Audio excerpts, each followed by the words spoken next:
What are field recordings? Well, it probably is what it sounds like. It's you going out with like a Zoom recorder or some sort of handheld recorder, microphone, and you just record stuff, whether it's stuff of the outdoors, like bird sounds or sounds of a park or city traffic or, maybe pedestrian traffic. It's field recordings is taking your handheld recorder or any really any kind of equipment, the physical analog equipment, and just going outside and recording stuff. And this might not be common knowledge, so I'm just going to put this out there. This is a very common practice among academics and student composers at the universities, and also just composers in general who work in experimental electronic music.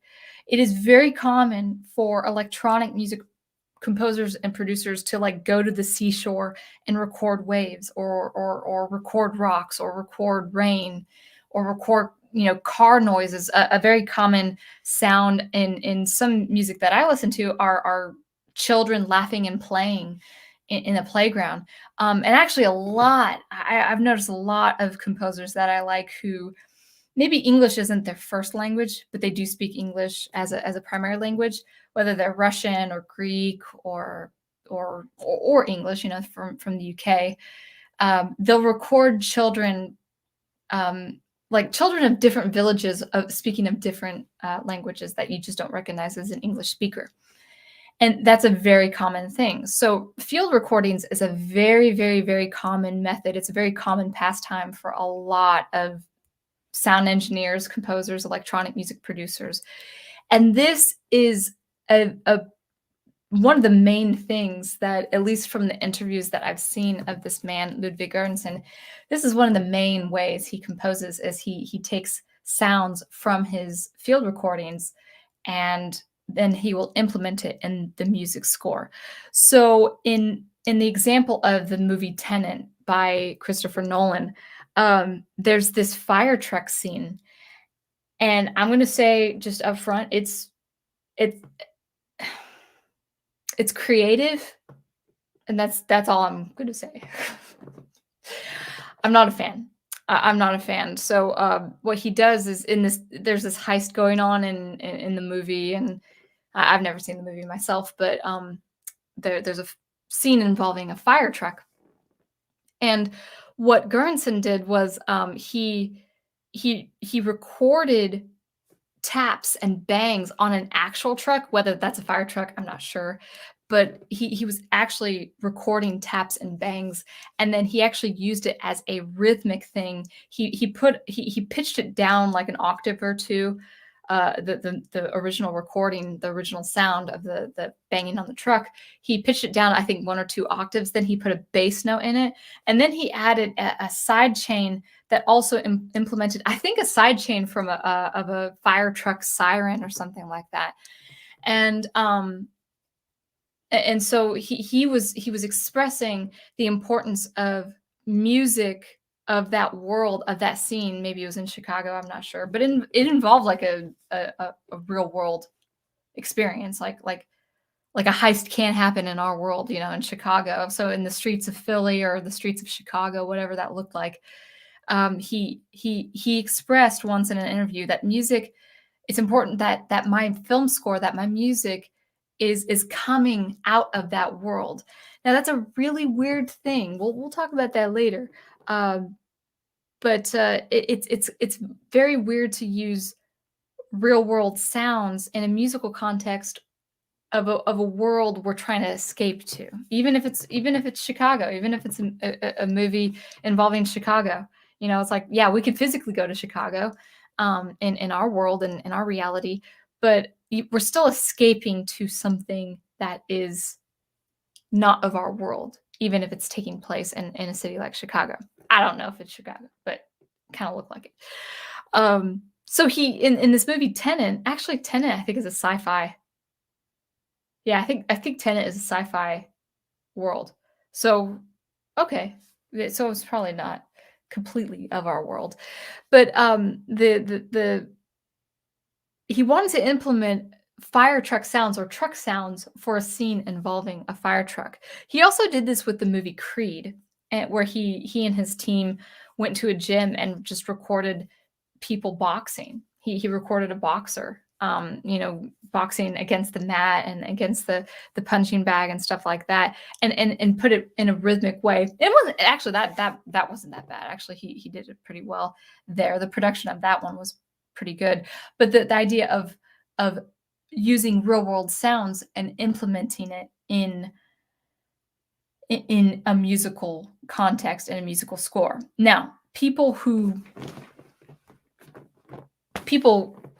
might not understand what's happening, they might think, well, that's a cool idea. What, putting boxing sounds in a music score involving boxers? That's so cool. Putting truck sounds, actual truck sounds in a fire truck scene?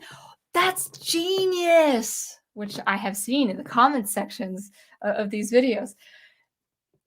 At first it's a nice idea, but let's bring it into context. This was done all the time in the academics with electronic music. You're in a concert hall and then you're hearing subway sounds and train station sounds. So I want to give you this example. What if I decided, like, I was given the task of composing for a scene involving a train station, and I decided, well, for my music score, I'm going to take train sounds and I'm going to take railway sounds and I'm going to take, pedestrian sounds and all that. Well, for a train scene, a tense thriller movie involving a train scene, and you got to get on the train before it's too late, or you got to get off the train before it's too late. Now, where would there's a problem. What would the problem be there? Well, you're a composer, which is a different category and a different field of expertise than sound designer. You could be a sound designer and a composer. You could have a mastery at, both fields, but they are two different things. So as a composer, what if I implemented a music score of just train sounds for that train scene? Well, where we could run into this conundrum is the sound designer has to also work with train sounds and pedestrian sounds and talking sounds while two people are talking, maybe ADR, like two characters are talking, they're shouting at each other in the train station. That would end up being overwhelming. You've got the sound effects department working with actual train sounds to work with dialogue and then the music score, which is not a music score of electronic instruments or orchestra instruments. It's a music score of train sounds. That is a problem because you wouldn't be able to hear the dialogue correctly. Everything, because I've heard production of this, even bad production of this in theaters, everything is mixed wrong, or everything isn't mixed quite right. There's no delineation, there's no separation, there's no process of elimination where you can get a very hazardous scene and a chaotic film scene and noise everywhere, but you actually, as a sound mixer and a sound designer, can make a chaotic thing still sound clean. Primary example I can think of is the Battle of Helm's Deep. Rather than record everyone fighting at once, and they pulled out all the battle music and focused on an arrow pinging here or sword clashing here. They didn't do the din of the fighting in the Lord of the Rings. They hand selected, and this is perfect counterpoint in the way of sound design. They highlighted a sound that needed to grab your attention. Oh, here's an arrow coming my way. Oh, here's a sword. Here's an axe. Here's shields clanging. And then all that din of the battle is in the background. That's effective sound design. But if Howard Shore decided to do sword clashing for his soundtrack, for his musical soundtrack, it would be overwhelming. Everyone would just be totally exhausted just to watch the fight, The same thing with the train example. I wouldn't really be able to cleanly do a field recording of a train station, even if I manipulated it and added reverb and pulled down the EQ on the low end and accentuated the high end. It would still be train sounds on top of train sounds on top of dialogue. You have to be very, very clever. And what I had heard from the fire truck scene with Tenet, it was really messy.